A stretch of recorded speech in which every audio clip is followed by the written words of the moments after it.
Glad to have you back. This is to Daybreak Africa, and we've been talking back and forth on the election petition tribunal and the post-election crisis. We have a guest in the studio. He is a peace scholar and also a public affairs analyst. He goes by the name Olufowobi Desmond, and we'll be talking on post-election crisis, the presidential polls, the after-election, the tribunal court case, and the back and forth, the Supreme Court, and that's going on between President Bola Ahmed Tinubu, Atiku Abubakar, and Chicago State University. Good morning to you, sir. Good morning, and thanks for having me. It's the players all hours. So without wasting much of our time, we go straight into the talking point. Before we proceed, I'd like to ask for your overview on the presidential poll. In a sentence, how do you describe how the presidential polls panned out? Well, we recall that 25th of February this year, we all went into the poll to elect our president. And at the end of the day, we have a winner, and of the person of His Excellency Bola Ahmed Tinubu. That election was adjudged by the electoral umpire INEC to be one of the best, and even some of the people that observe elections as one of the best elections we've had, probably because of the introduction of beavers yes. In our election. So far so good. Although at the same time, we also noticed that the election is have low turnout of voters, and that is another issue that I think Nigerians should be more interested in, because we saw high number of people coming out to register for voters card, which would have naturally enabled them to vote during the 25th election. But at the end of the day, you find out that people do not come out, probably because majority of the people that would think are interested in the politics, they are just interested on social media. So going forward, as Nigerians, I want us to know that it is not like a privilege. It is our responsibility, our electoral franchise, to go out there and vote for candidate of our choice.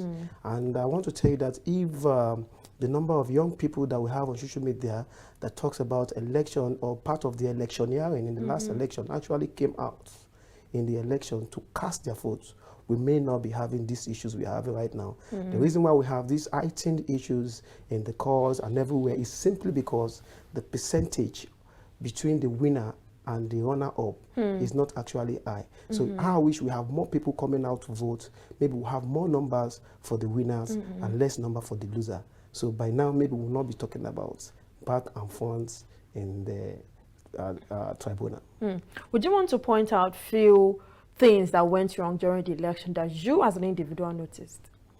Like I said in my introduction, what I noticed is that, one, there was a low turnout of voters compared to 2015 election. To any election we've had in the history of Nigeria since we I actually beg to disagree. No. Look at the percentage, 37%. You understand, with less than 9 million votes.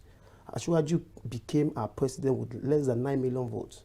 The case of Buhari won with about 14 point something million votes. Yes. So you can see our passenger with better number of votes. So you can agree with me that this is the time that young people participated more in the election on social media. But in the real-time voting, less people come out of vote. So that's what I'm trying to say. I would like to ask, that now, before we now delve into the crisis, the issue with the tribunal going to court, Supreme Court, and the rest of them.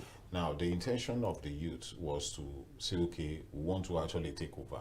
This is our time and we want to do it. And actually, like you quite said, the internet was afloat with a lot of youths coming on, saying a lot of things, people quarreling among themselves, saying a whole lot of things. But eventually, on the voting day, it was more like, oh, look, it is only the same kind of people that were there before that are still came out. What do you think caused that? What actually made that happen like that? Yeah, actually, thank you for that. You know, it is important that we educate our people. We found out that a lot of people, just because of the usefulness of voters' cards, went out to do their registration. And you also notice that a lot of people got it wrong where they can actually vote, they are registered to vote, but they can't actually vote because of their registration point is very far from where they are going to cast their votes. And that is exactly what actually I saw that as one of the biggest challenge in the last election. Somebody voting in Maraba, for example, Ikeja, and having his registration done in Festac because of his business unit. And he even saw that INEC did a lot of registered new polling units just because they want to make it easy for people to vote. And with the issue of you know, during election, you may not be able to move around. I think in that aspect, INEC needs to do more, educating people. There is no need for you to register your voters points in a wrong location or far from where you're living. It is better you register close to where you're living. So during election, you'll be able to come out and cast your vote. A lot of people, I can tell you, a lot of millions of Nigeria disenfranchise themselves because of the distance between their registration point and the polling points. I think that was not really understood. But then let us go to the issue of the tribunal. You find out that just recently, both the PDP, Labour Party took the APC to court, you know, or rather the INEC to court, you know, considering how the 2023 election panned out. Some felt they were supposed to win. Due to the shouts, the cry from the, you know, populace. We're just saying this now, you understand, from everything, but that did not turn out like that.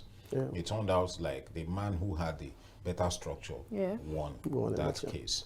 So now the case has gone to court, and tribunal has made its judgment and say this person actually won that election. And now they are heading to the Supreme Court. Do you agree that at a point that, okay, both INEC, the INEC, the parties, who is at fault or who is telling us the truth, you know, about the whole thing, you know, because informations are just filtering in this person here saying and this, there. that person. So who is actually telling us the truth?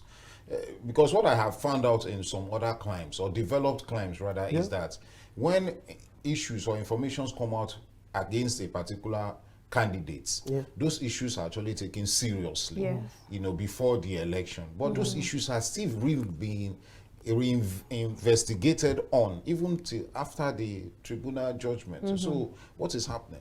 The beauty of democracy affords us the opportunity of seeking redress when election is done and dusted in the courts. First from the tribunal, then after tribunal, you can appeal in the Supreme Court.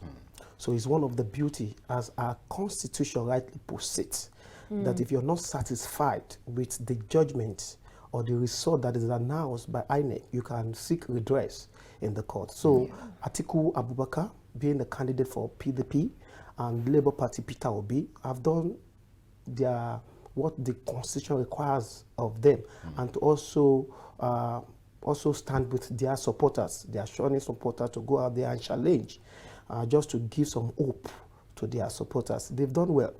And then don't forget that it is what is required of them. But that doesn't mean that every time you go to court, or anybody who goes to court will eventually comes out victorious. And the reason is because if you're approaching the court, you must do your homework.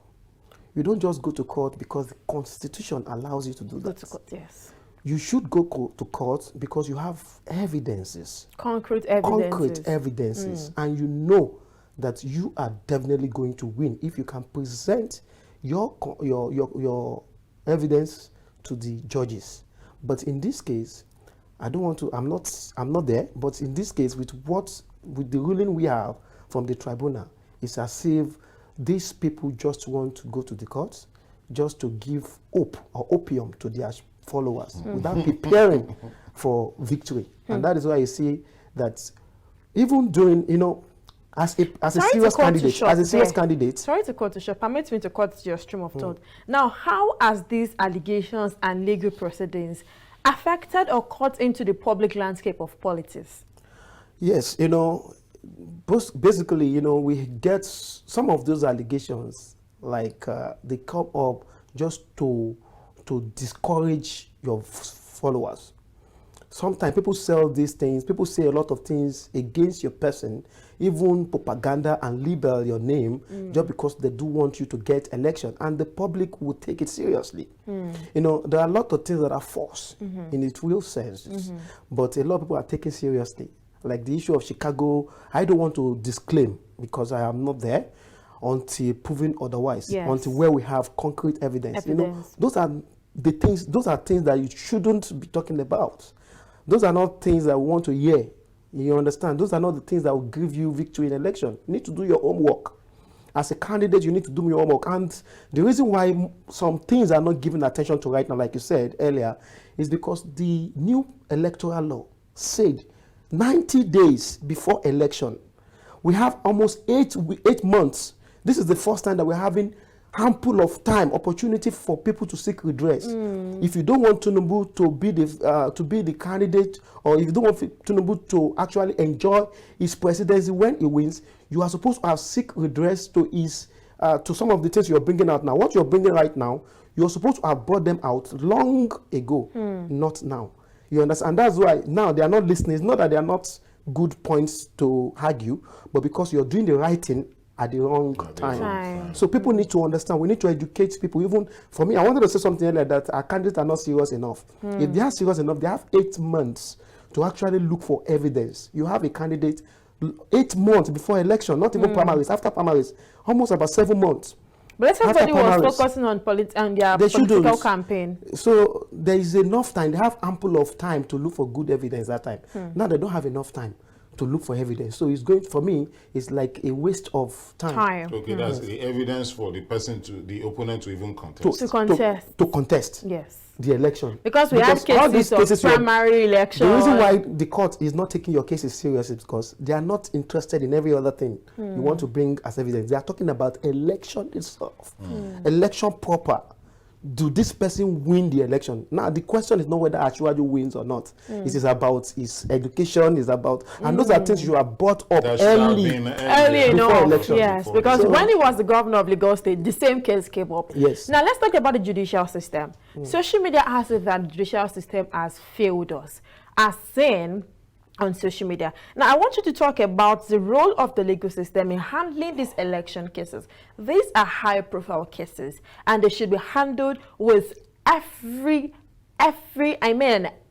detailed professionalism ethic they can. What's the role of the judicial system in all of this? Because people said that the judicial system has failed us. The people you talked about these are social media. First of all, you need to look at our environment. How aware and how educated are we as a society about the electoral processes? We agree with me that this election was, should I say, is one of the best elections which people were actively involved in. It's not about active. That's what they call negative energy. You understand? People, how much educated are our people, especially the number of people you have on the social media. It will interest you to know that a lot of people just follow the trend. I was watching something this afternoon on social media. I was just laughing. I was laughing, uncontrollably, because just like the case that is going on right now about Mohbad and all that. We're still going to talk about that. Yes. So somebody said, why are you putting on black and black? He said, it's putting on black and black because somebody killed somebody. Who is that? He said, do you know the name? He said, yes, his name. Who is that? He said, one Calabar boy that he was working for his Oga. You understand? Oga now sent somebody to go and kill him. That we no go agree, we no go agree. I was just laughing. And that is what you see. You see, people don't follow facts on social media. People follow trends. What trends on social media? So when I come out and say our electoral body is fake and full of corruption, any other person will follow me as long as I'm an influencer on social media. So the social media is not a place where we should place our judgment. We should not even use the social media as a yardstick to judge our electoral umpire or the court. Now, I want to ask a question, because actually this what you just said. I remember some time ago I had an interview with a senator, and we raised the issue of the social media. And I raised the point that there was a time before the election, before this year, we saw a video of some people manhandling some people, that's maiming some people, like another community black, like that, and it was there like, this thing is happening in the north, it is there, and so many people were just agog, it was agog everywhere on the social media that, they are killing like people, this. And I didn't need to follow the bandwagon to actually comment on that thing. So I dug deep to seek for that video itself. And I discovered that it was a video from Rwanda. Imagine. A video from Rwanda that happened during almost the time of the genocide issue and all those things. So that video emanated from Rwanda. Now, my question is the issue of social media. I know the social media seems to be good. It's a touch now. You want to just get involved, just to know somebody now. You don't need to go to his house or anything. You just know it on the social media to get an information on the social media. But then it seems it is becoming more trouble than good for every other person. Do you agree that the Nigerian information system is not properly managed on the social media, and the regulation of some of these news portals, some of these people who just bloggers who just come to there? What should be done about regulating them? Seriously, sorry to say. And do you think it should be banned, like Mohammed did the other time? Yes. I don't think it should be banned. Okay. But I would like to go with your opinion that there has to be a strong regulation for all what we see on the social media. The Nigerian government needs to wake up from their slumber before the social media will consume us. A lot of proliferation of unprofessional journalism on social media. You see a lot of television, this one, that one. You have more than 100 televisions, online televisions, that are giving out wrong information. Imagine a media house, so-called media house, as they call themselves, a television, as they call themselves on social media, taking your news from the same social media without reporters, without facts. You get information on social media and you come and present yourself as a studio and giving out same wrong information. So government needs to wake up and see how they can regulate some of these proliferation of fake news on the social media, not to completely ban it. Because if you go by banning it, people will look at you as if you are not a sensitive government. Because social media comes with a lot of opportunities as well. And there is nothing that comes with good without disadvantage. So it is this disadvantage that we need to look at. Social media is a good place to educate our people. The social media is a good instrument to pass information to the people. But the question is, what is the quality of information that we are giving out to the people? And that is where the government needs to set in terms of giving out a recommendation on policies to guide their activities. So what we need is policy to guide the activities of social media, not to ban it. And that's why I said earlier that we should not equate our judicial system with what we see on social media. Social media is a place where anybody can do what they call coups. A lot of people are casting coups. So it is a place for coups cashing, not a place for facts and all that. If you want to get legitimate information, you need to look at the real television that have good sources and address. Not somebody that just come out and say he's a blogger. Social media influencer. Just because he wants to draw traffic. All they call it. Not because he wants traffic to his page so that he can make money at the end of the day. Some people do it deliberately. People think about, what kind of fake news can I give out today for me to make money? And they think about it, they execute it, at the end of the day, they are making money for their selfish interest. So as a responsible society and a country, we need to base our facts on genuine news platform, conventional television stations, and rather than the social media. If we place our judgment on social media, we'll all get it wrong. So, given your expertise, okay, so that angle actually somehow raised the hope of some voters, and also dampen the hope of some voters after the voting. Exactly. You know, there are a lot of before the election, 25th of February, we've had about 3 online polls that declared Peter Obi the president. On social media. That again. You know, about 3 votes, locally, transnational and international organization conducting election online polls. They call it online polls. Where Peter Obi won with about 70-something% and beating both Atiku and Tinubu. You understand? In short, Atiku came second, Tinubu came third. But in the reality, where you have to come out and vote, you find out that most people that vote on social media have registered in the wrong place. They can't even vote. And that is another thing that I think the public needs to pay attention to. We need to be in it together, because We do not have another country apart from this. And the only way we can choose leaders that can affect our lives, our economy, our business, is by casting our votes during election. And that's why we need to take seriously, and there is no excuse for any Nigerians not to come out to vote during election, because that will actually determine the kind of policy, the kind of life, and the kind of economy that you are going to have in the real life, not on social media. Now, I'd like to ask these two questions before we talk about the demise of the controversial singer Mohbad. Now, given your expertise as a public affairs analyst and a peace scholar, how would you advise the Nigerian government to help build confidence in the electoral system? That's the first question. Well, the second question is, recall that during the planning of the presidential post, we heard something called e-voting. Don't you think it is time to actually make this dream a reality? Maybe plan towards the next 4 years election to come. Okay, first of all, for people to gain more trust and confidence in our electoral system, it has to be completely independent. Independent. I don't think the president... From the government? It should be from the government. Independent from the government. Who finances it? It doesn't matter. It takes trust. It doesn't matter. It's the National Assembly that should appropriate. The National Assembly should appropriate what this organization or these parasasters or this commission gets. So when I said independent, who appoints the chairman of INEC? The president. It shouldn't be from the president. The president should not be the one in charge of appointing. It should be something that maybe a career, somebody that have grown, have attained something, just like the PAMSEC.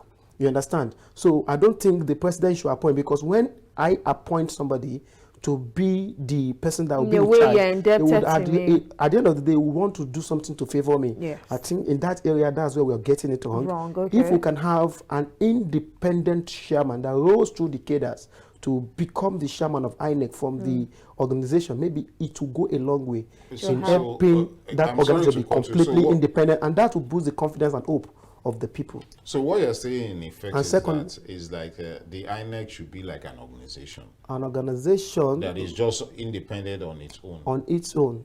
But again, just taking funding from the federal government. Yes, from the national appropriation is financed by the Nigerian economy. Economy, yes. But not through the presidency, it should come through the legislation. The legislation is, in short, it's like the check and balance. Yes. This legislation check and balance, because it's not just one person, it's the people, it's the country. When you want to say the Nigerian people, the real people that should determine the way our lives should go is the National Assembly. The National Assembly have more role to play to the development of a country, to this particular system of a government, than the presidency, the executive, or judiciary. Because they look at our day-to-day, like they are civilian. They feel the pain of the wrongs in society from their own end. The National Assembly is constituted with people from different local government, different senatorial districts, different states. They come together as a house and look at what borders on our national life. So the best place where you can have people with genuine interest in the development of the country is the National Assembly. So the National Assembly can look at the INEC as a commission, and then look at what is best budget for them, appropriated for them. So the INEC, in short, it's appropriated in the budget. In the budget for them. And then the Minister of Finance give them what is due to them based on the appropriation made by the National Assembly. So the president should not have much say. When you have say on who you appoint as the chairman of the commission, that's, for me, I feel is something that the government needs to do away from, or the National Assembly needs to correct. And another thing is e-voting. At some points, I believe that technology is the future of the world. Because we already have 4G, we have 5G, and our networks are getting really awesome. Technology is the future of the world. If we can, although it's going to be expensive, and the argument from the government is the best. The government agrees that voting electronically is the best. Is the best. They agree. Yeah. But they said that we are not right. Settlement. No, they only said that we are not right based on not every Nigerian have access to this technology or can use this technology. So I think in the nearest future, government should look at how we can ensure that more communities are captured into this technology, because it will save us a lot of time. It will save us a lot of energy and drama. You understand? Election, yes, and another thing is that we have a lot of data, separate data. Government should look at harmonizing all this data for NIMC, NIN, from the police station, from MTN network, from the local government, bank verification. They should need to bring. We need to coordinate and bring all our data together, so that when an individual casts a vote, it will eliminate the fear of one person can vote 2 times or 3 times. By the time we harmonize all our data, you now find out that voting online is the best, and it will be seamless, and it will be void of corruption and malpractice. Now let's talk about what is going on right now in the country. I think it's more than the country, worldwide apparently. The death of a Malian record signing, Aloba Ilerioluwa province, well known as Mohbad, has been trending for the past 2 weeks. It is somehow unusual, because even no one person should die in the country, regardless of the position or how prominent he or she is, it won't take this long. But people are saying the cause of his death is quite mysterious. Why was he buried early? Why did they find blood in his grave after days of burying him? Among so many other rising questions. Some are even saying, oh, his son doesn't look like him. A DNA test should be conducted, among different things going on. In Lagos State last week, we're talking about the protest that they had, the candle that they had at Lekki Toll Gate and Muri Okunola Park. Yesterday, I think. Yes. The Lagos officers in Lekki Division dispersed them with the use of tear gas. They came out to own up to it. But as at yesterday, people didn't know, as at last week, I mean, people didn't know what was going on. What do you have to say about the death of the signing, the Malian record, the use of tear gas to disperse these people by the Lekki police officers, among the so many mysteries surrounding the death of this signing? You see, first of all, I wish the young guy, musician, Aloba promise, a peaceful rest with our Lord. May his soul rest in perfect peace. And his stories touches almost everyone because of the circumstances surrounding his death. You know, from his from his upbringing, family problem, to problems in his professional career, his music record label, and some footage and stories that we've seen online. You know, him throwing accusation to his wife family, and his record label. He has accused about 3 people. First, he accused his record label, Malian Record, that if anything happens to him, they should hold them responsible. He also accused his wife and his wife family in a recorded voice conversation between himself while he was on the sick bed, and maybe why his wife was on sick bed. And also alleging that if anything happens to him, they should hold his wife, and at the same time hold his friends. You know, some of his friends who are members of some confraternity. You understand? You see, personally, I'm very much interested because his life is a young person. Nobody should die under that condition. We've seen some harassment by some people. I saw a video of him being harassed by a man called that fair guy. What is his name? Sam Larry. Sam Larry. You know, in that video, he was shooting a video. Sam Larry came with some guys. Zlatan was there. If not for Zlatan that was holding Sam Larry back, they wanted to also beat him. We didn't see the end of that. And they also, in his corpse, we saw an injury by the side. He sustained one injury by the side. He has been nurturing, at the back. He has been nurturing that for long. I saw another injury at his back. That means he has gone through torture throughout his lifetime. And that's why, for me, from what I am seeing, I think I also want to use this platform to say to all Nigerian youth to say no to courtism. You understand? You know, sometimes some people allege that it was because of a case of courtism, and struggle for supremacy. In courtism, you understand, that also led to some of the things that he has been going through. That some of his friends can be responsible for his death because it doesn't belong to the same court group with them. So I am happy, President. I don't want to speak more about that because I was about to let's wrap it up. Investigation is ongoing. Yes. And then with the report I got on Twitter, police Twitter yesterday, that autopsy has been concluded, and in the next 24 hours that the public will hear about the true cause of his death. So in the meantime, I would like to encourage Nigerians to go about their about their lives peacefully. If you're doing protests, do that peacefully. And the reason why the police will want to harass protesters or people who are doing that procession is because maybe they want to go violent. Actually, they said they passed the time. They gave them 8 p.m. Thank you. So it is and they normal. passed the 8 so that p.m. we do not time. have the occurrence of NSAS what protests. happened at Lekki Tollgate during the NSAS. Let's take it from there. I say a very big thank you to you, Mr. Olufowobi. Oh, we've spent 30 minutes already. We actually don't have time on our side. Thank you very much, Peace Corps and Public Affairs Analyst Olufowobi Desmond. It's our pleasure. Thank you very much for shedding light to it and exposing what we assume and making us know that the social media is different from the real world. We'll draw the curtain of the interview of Daybreak Africa this Monday morning. We'll go on a short break right now to return with the concluding part of the program. Please stay with us.